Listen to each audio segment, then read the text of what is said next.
What's up guys, Christopher Gadget. Today we are checking out Nissan's 2014 370z Nismo edition. And I'm going to tell you more about it right now.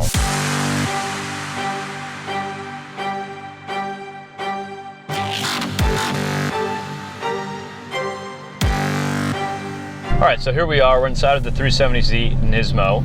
And you know, there are all the things that are wrong with this car, which include decals on the outside, a plastic dash, the seats are kind of cheap. Like if you put your head back here, you can feel kind of the middle of the seat moving. Decent lateral support, but not amazing. The screen, oh wait, there isn't even a nav screen. No, with the Nismo edition, you don't get that. Instead, you get a Bose stereo system, but it doesn't have Bluetooth audio streaming, but you can make phone calls over it. But aside from all those sort of shortcomings, this car drives really, really well. And it drives so well because of the chassis settings. It's got a very, very high spring rate, which makes the car very planted. I mean, it sucks to the road. And I'm not going to compare it directly to the GTR, but since they're of the same kind of design language, if you look at the outside, you have a very similar roofline. It reminds me somewhat of the GTR.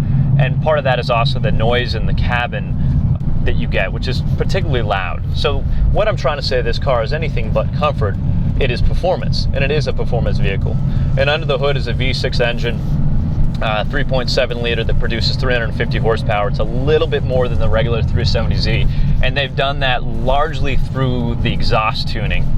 And the result is a very, very linear delivery of power. You don't get that sudden burst, that uncontrollable, unmanageable burst of power, which is really nice. It kind of adds, again, to sort of all that control that you kind of want to have. You know what the car is doing, and that's kind of further exemplified by the steering, which is hydraulic. So any kind of little divots in the road you're going to feel. You can probably see me kind of rattling and bouncing around in here, and that is because of the way they've set this vehicle up.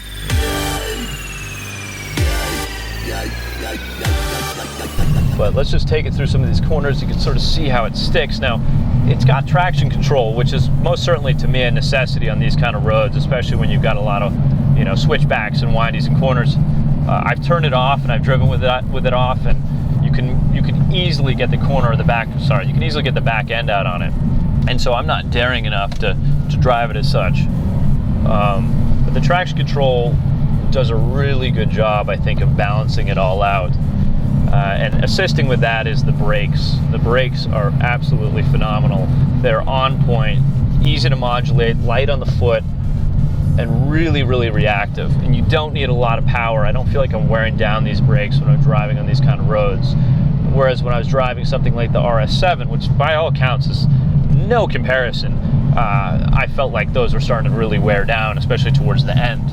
Here, I'm barely hitting them. And some of that is also can be attributed to the fact that it's a 6-speed manual. And they've got the synchro rev matching tech that when you downshift, it will match the rev so you don't get that sudden lunge. But, you know, that allows you to really modulate the car's speed a lot better, I believe.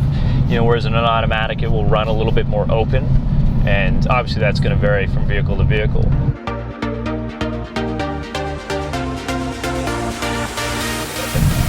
It is not the easiest clutch to control. It's a little heavy, it pops at the end, it's short.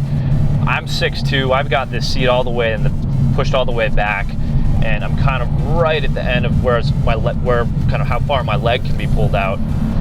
So I find it difficult the first 6 days. I'm on my 6th day right now driving this car, and it's gotten a lot easier to drive, just because I'm getting used to sort of how the vehicle moves and sort of where the shift points are. But having that synchro rev also helps in the up, but it really helps in the down. Now, I don't know if a purist is going to want to use it, but driving around town, if you've got somebody sitting next to you and they're having a hard enough time tolerating the ride, as rough as it is, it's a good thing, trust me.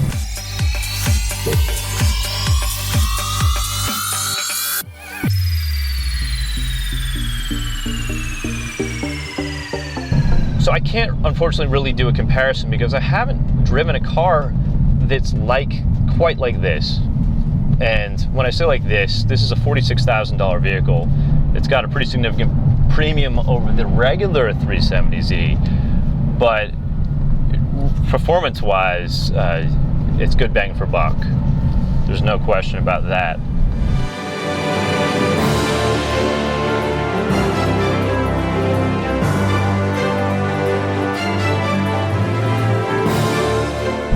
So when you hit these corners, there is pretty much no body roll. I mean, gosh, there is zero body roll. And the result is you're not waiting for the car to catch up. And it kind of comes back to that connected feeling. You know, you really do feel like part of the car. You turn it and it goes where you want it to go. It's funny because if you're on a surface street just driving casually, you could argue that this car is horrible. But then you throw it into a circumstance like this and it's amazing. So it's almost like an idiot savant. And then it's terrible at the simple stuff, but great at the complex stuff. So, the 2014 370z Nismo may not be a comfortable ride, or one that is bathed in opulence with technology buzzing at every corner. But for what it loses in amenities, it makes up for in control, linear power delivery, and a car that is just damn fun to drive.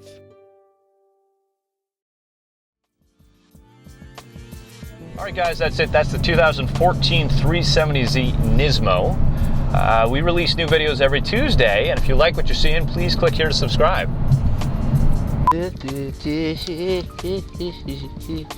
Gotta hide the cords as best as